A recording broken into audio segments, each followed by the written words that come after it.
समुद्री तूफान के बाद समंदर में लहरें ऊंची होने की वजह से शहरी इंतजामिया ने कराची में दफ़ा 144 के तहत समंदर में नहाने पर पाबंदी आयद की है।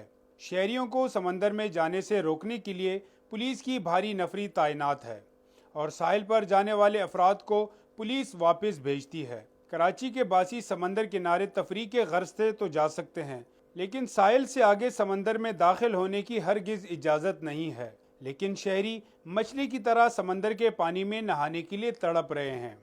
मैं 10 साल बाद पंजाब से आया हूँ फैमिली के साथ, लेकिन सारा मज़ा ख़राब कर दिया। इधर पाबंदी लगी हुई है, नहाने नहीं दे रहे। साहिल पर लोगों को ईद के दौरान तंग ना किया जाए, फिर भी पुलिस आवाम को नाजायज़ तंग कर रही है, जिसकी मजम्मत होनी चाहिए। पुलिस को सैर व तफरी करने का शायद ही मौका मिलता होगा, लेकिन पुलिस का अमला ड्यूटी के साथ साथ तफरी का मज़ा भी लूट रहे हैं।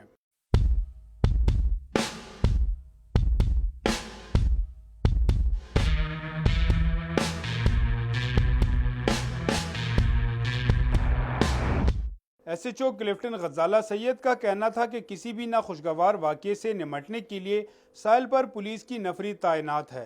दफ़ा 144 की खिलाफ वर्जी करने वालों के खिलाफ कानूनी कार्रवाई करते हैं।